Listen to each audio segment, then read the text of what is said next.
Part 1. Marley's Ghost. Marley was dead. That was a fact.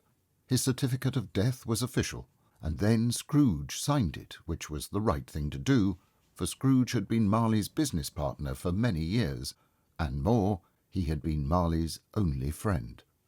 After Marley's death, Scrooge never painted out his name. There it stood, years later, above the warehouse door, Scrooge and Marley. Sometimes people who wandered in for the first time called him Scrooge, and sometimes Marley. He answered to both names, was all the same to him. Scrooge didn't keep the old sign out of sentiment or respect to Marley. He was just saving money, for Scrooge was the cheapest of the cheap, so tight-fisted that if the coins in his hands could talk, they would scream. His cheapness was cold and hard, and it froze him from the inside out. It shrivelled his cheek, made his eyes red and his thin lips blue. He seemed to carry winter around with him. People noticed, and they avoided him. Nobody ever stopped him in the street to say, "My dear Scrooge, how are you? When will you come to see me?" No beggars asked him for help. No children asked him what time it was. No one ever looked to him for directions. But what did Scrooge care? Being left alone, he liked that. On 3 o'clock in the afternoon, on the day before Christmas, Scrooge was still working away at his desk. It was cold, bleak, biting weather. He could hear the people walking past his office, stamping their feet on the sidewalk to warm them. Scrooge's clerk worked in the next office. Scrooge kept the door open so he could keep his eye upon this clerk, who sat shivering as he copied letters. It gave Scrooge pleasure to see the man wrap himself in his coat, and he was absolutely delighted to see the clerk's breath become a small cloud of smoke in the chill. The bell jangled, and in walked Scrooge's nephew. "A Merry Christmas, Uncle, God save you!" he cried. "Bah!" said Scrooge. "Humbug!" The nephew was a young man, and a handsome one, and happy. He seemed almost to glow with the spirit of the season. "Christmas a humbug, Uncle?" said Scrooge's nephew. "You don't mean that, I'm sure." "I do," said Scrooge. "Merry Christmas. What right have you to be merry? What reason do you have to be merry? You're poor enough." "What right do you have to be sour?" the nephew asked. "What reason do you have to be depressed? You're rich enough." Scrooge had no smart response, so he just repeated, "Humbug." "Don't be like that, Uncle," the nephew said. "How else can I be," Scrooge snapped, "when I live in a world of fools? Merry Christmas. I wish the day didn't exist. What's Christmas but a time when people without money buy presents they can't afford? If I had my way, every idiot who goes about with Merry Christmas on his lips should be boiled with his own holiday ham and buried with a stake of holly through his heart." "Ah, but you don't have your way," his nephew said. "In that case," Scrooge said sternly, "you keep Christmas in your own way, and let me keep it in mine." "Keep it?" his nephew said with a short laugh. "But you don't keep it." "Let me leave it alone, then," said Scrooge. "Much good may it do you. Much good it has ever done you." "There are many things I thought would do me good, and didn't," said his nephew. "But I'm sure I have always thought of Christmas as a good time, a kind, forgiving, charitable, pleasant time. It's the only time of the year that men and women seem to be of the same opinion. They open their shut-up hearts, and they think of people below them as if they really were fellow passengers on this journey from birth to the grave. And therefore, Uncle, though it has never put a scrap of gold or silver in my pocket, I believe that Christmas has done me good, and will do me good, and I say, God bless it." The clerk in the next office couldn't help himself. He applauded. Scrooge whirled around. "Let me hear another sound from you," he said, "and you'll keep your Christmas by losing your job." He turned back to his nephew. "You're quite a powerful speaker, sir. You should think about going into Parliament." "Don't be angry, Uncle. Come, have Christmas dinner with us tomorrow." "I am expected elsewhere," Scrooge said. "Where?" "Right here." "Working, Uncle? On Christmas?" "Good afternoon," said Scrooge. "I am sorry with all my heart to find you so resolute. We have never had any quarrel, and I won't start now. So, a Merry Christmas, Uncle." "Good afternoon," said Scrooge. "And a Happy New Year." "Good afternoon," shouted Scrooge. His nephew left the room without an angry word, stopping in the next office to offer the greeting of the season to the clerk, who returned them cordially. "There's another fellow," muttered Scrooge, who overheard him. "My clerk, who earns almost nothing and has a wife and family, talking about a Merry Christmas. Madness!"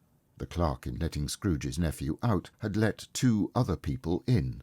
They were large men, looking prosperous and pleased with themselves. They had books and papers in their hands, and bowed to Scrooge as they entered his office. "Scrooge and Marley's, I believe," said one of the men, with a glance at his list. "Have I the pleasure of addressing Mr. Scrooge or Mr. Marley?" "Mr. Marley died 7 years ago this very night," Scrooge said. "We have no doubt his generosity is matched by his surviving partner," said one of them, presenting his business card. Generosity? What a silly man! Scrooge and Marley had indeed been 2 kindred spirits, equally mean-spirited and hard-hearted, so Scrooge frowned and shook his head and handed the business card back. The gentleman didn't notice. "At this festive season of the year, Mr. Scrooge," one of the gentlemen said, "many people like to help the poor, who suffer greatly at the present time. Many thousands need common necessaries. Hundreds of thousands are in want of common comforts." "Are there no prisons?" asked Scrooge. "Plenty of prisons." "And workhouses for those who can't pay their bills?" "They are, and busy too." "I'm very glad to hear it," said Scrooge. "So," the gentleman said, "how much would you like to give?" "Nothing," Scrooge replied. "You wish to be anonymous?" "I wish to be left alone," said Scrooge. "Since you ask me what I wish, gentlemen, that is my answer. I don't make merry myself at Christmas, and I can't afford to make idle people merry." "But these people are badly off. Some are ill. Some may die. It's our business to help them." "It's not my business," Scrooge replied. "It's enough for a man to understand his own business, and not to interfere with other people's. Mine occupies me constantly. Good afternoon, gentlemen." They saw that it would be useless to pursue their point, so the gentleman withdrew. Scrooge resumed his labours with an improved opinion of himself. Meanwhile, the fog and darkness thickened. The ancient tower of a church became invisible. It struck the hours and quarters in the clouds. The cold became intense.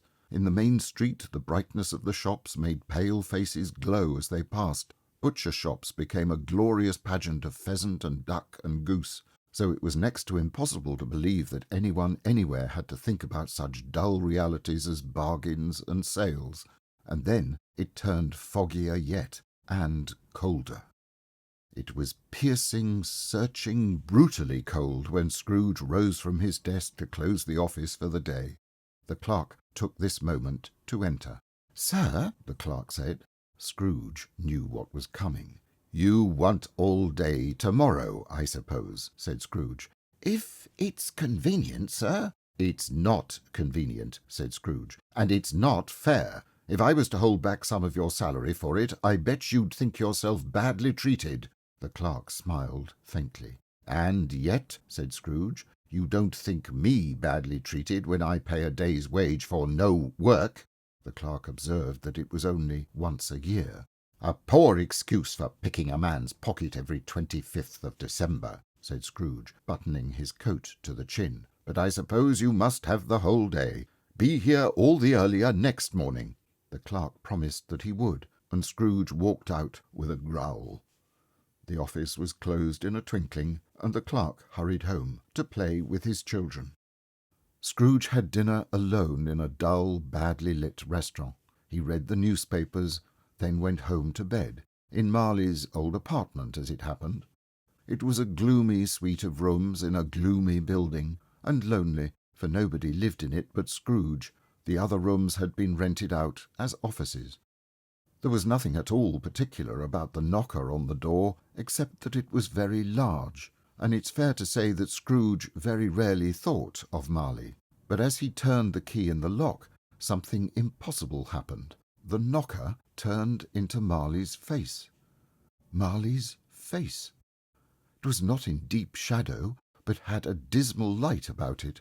It was not angry or ferocious, but looked at Scrooge as Marley used to look, with ghostly spectacles turned up on its ghostly forehead. Though the eyes were wide open, they were perfectly motionless. The total effect was one of horror. Scrooge stared at this phenomenon, and it became a knocker again. Was he startled? Oh, very. But he turned the key in the lock, walked in, and lighted his candle. He did pause, however, before he shut the door, and he did look cautiously behind it first, as if he half expected to see Marley's pigtail sticking out into the hall. But there was nothing on the back of the door except the screws and nuts that held the knocker on. So he said, "Pooh, pooh," and closed it with a bang. The sound resounded through the house like thunder, but Scrooge was not a man to be frightened by echoes.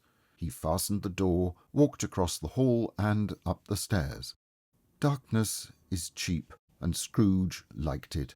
But before he shut the heavy door of his bedroom, he walked through his apartment to see that all was right. He had just enough recollection of the face to desire to do that. Living room, bedroom, both as they should be. Nobody under the table, nobody under the sofa. A small fire in the grate. Nobody under the bed, nobody in the closet, nobody in his dressing-gown, which was hanging up in a suspicious attitude against the wall. Old shoes, washstand, and a poker for the fire. Quite satisfied, he closed his door and locked himself in, double-locked himself in, which was not his custom. Thus protected against surprise, he took off his tie, put on his dressing-gown and slippers and his nightcap, and sat down before the fire. As he leaned back in his chair, his glance happened to rest upon an old forgotten bell. Once it communicated with another suite in the building. That purpose was long forgotten, so it was with great astonishment and with a strange inexplicable dread that as he looked he saw this bell begin to swing. It swung so softly in the outset that it scarcely made a sound, but soon it rang out loudly, and so did every bell in the house. This might have lasted half a minute, or a minute, but it seemed like an hour. The bells stopped as they had begun, together. They were followed by a clanking noise deep down below, as if some person were dragging a heavy chain, and Scrooge remembered that he'd heard ghosts in haunted houses were described as dragging chains. The door at the building's entrance flew open with a booming sound, and then he heard the noise much louder on the floors below, then coming up the stairs, then coming straight towards his door. "It's humbug still," said Scrooge. "I won't believe it." Without a pause, a ghost came through the heavy door. It had the same face. Marley in his pigtail, usual waistcoat, tights and boots. The chain he drew was clasped about his middle. It was long and wound about him like a tail, and it was made for cash boxes and padlocks. His body was transparent. Scrooge could look through his waistcoat and see the 2 buttons on the back of the coat. He could not believe what he saw. Yes, that was Marley standing before him, and he felt the chill from its death-cold eyes, but he was still incredulous, and fought against his senses. "What do you want with me?" Scrooge asked. "Much." Marley's voice, no doubt about it. "Who are you?" "Ask me who I was." "Who were you then?" said Scrooge. "In life I was your partner, Jacob Marley." "Can you sit down?" asked Scrooge, looking doubtfully at him. "I can." "Do it, then."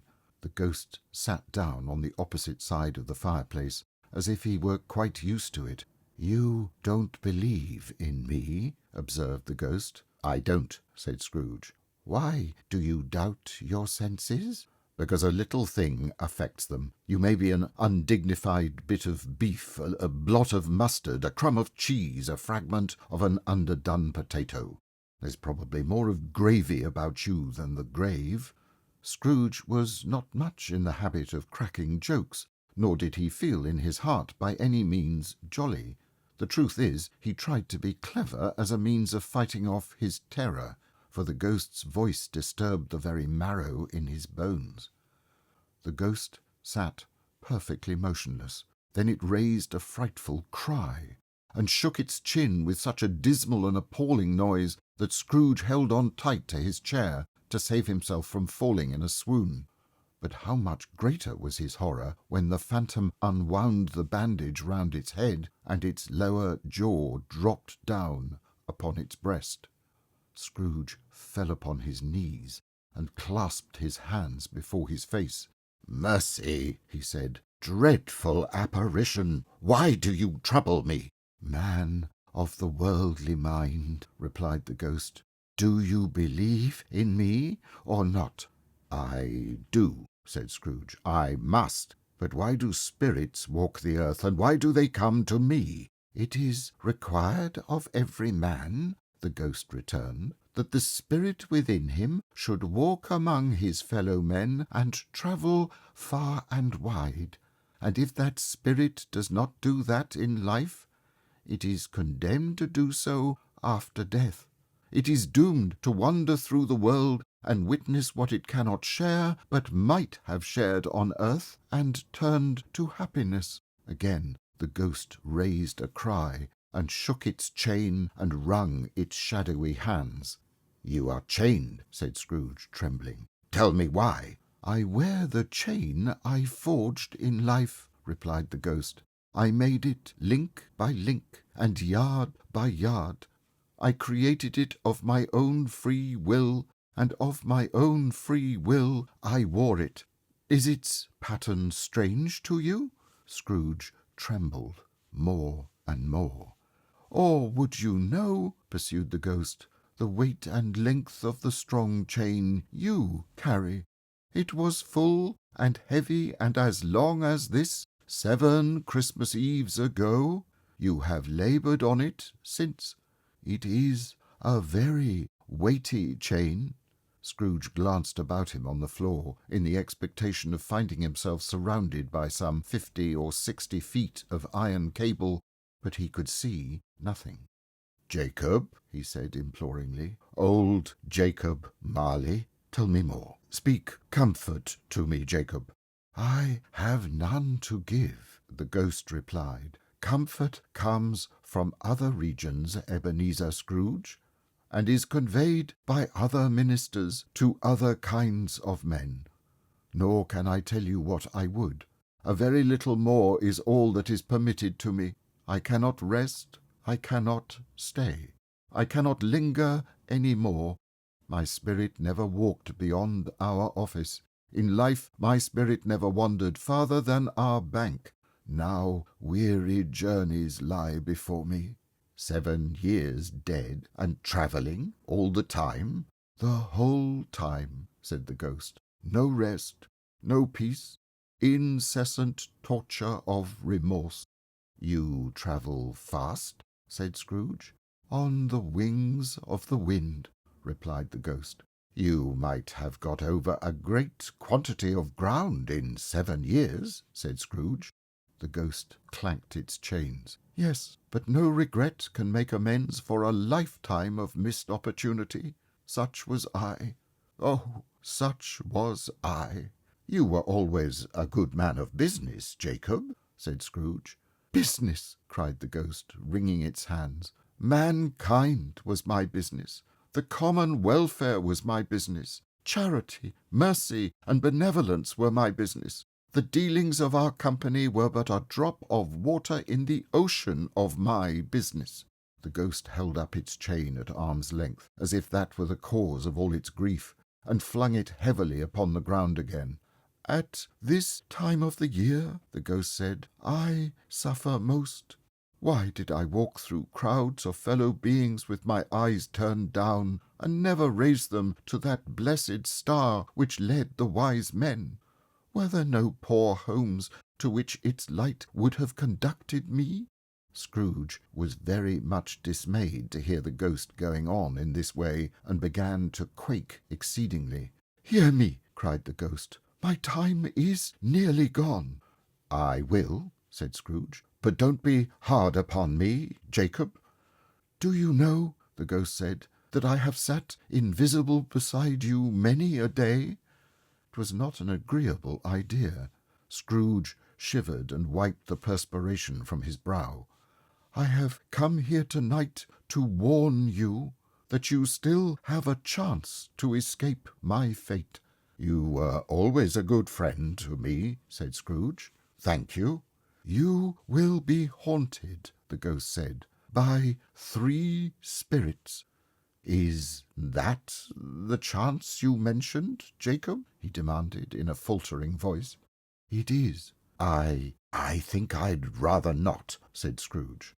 "Without their visits," said the ghost, "you cannot hope to avoid the path I tread. Expect the first tomorrow when the bell tolls 1 o'clock. Couldn't I take them all at once and have it over, Jacob? Expect the second on the next night at the same hour. Expect the third upon the next night when the last stroke of 12 has ceased to vibrate. Look to see me no more, and look that, for your own sake, you remember what has passed between us." When it had said these words, the ghost took its bandage from the table and bound it round its head as before. Scrooge dared to raise his eyes again, and found his supernatural visitor confronting him, with its chain wound over and about its arm. The ghost walked backward from him, and at every step it took, the window raised itself a little, so that when the ghost reached it, it was wide open. It beckoned Scrooge to approach, which he did. When they were within 2 paces of each other, Marley's ghost held up its hand, warning him to come no nearer. Scrooge stopped. He stopped not so much in obedience as in surprise and fear, for on the raising of the hand he became aware of the confused noises in the air, wild sounds of anguish and regret. The ghost, after listening for a moment, joined in the mournful dirge, and floated out upon the bleak, dark night. Scrooge followed to the window and looked out. The air was filled with phantoms, wandering in restless haste, and moaning as they went. Every one of them wore chains like Marley's ghost. A few were linked together, none was free. Scrooge had personally known many of these phantoms when they were alive. He had been quite familiar with one old ghost in a white vest, with a monstrous iron safe attached to its ankle, who cried piteously at being unable to assist a wretched woman with an infant. The misery with them all was, clearly, that they wanted to interfere for good in human affairs, but they had lost the power for ever. Whether these creatures faded into mist, or mist enshrouded them, Scrooge could not tell, but they and their spirit voices faded together, and the night became as it had been when he walked home. Scrooge closed the window and examined the door by which the ghost had entered. It was double-locked, as he had locked it with his own hands, and the bolts were undisturbed. He tried to say, "Humbug," but stopped at the first syllable, and then, much in need of rest, he went straight to bed without undressing, and almost immediately fell asleep.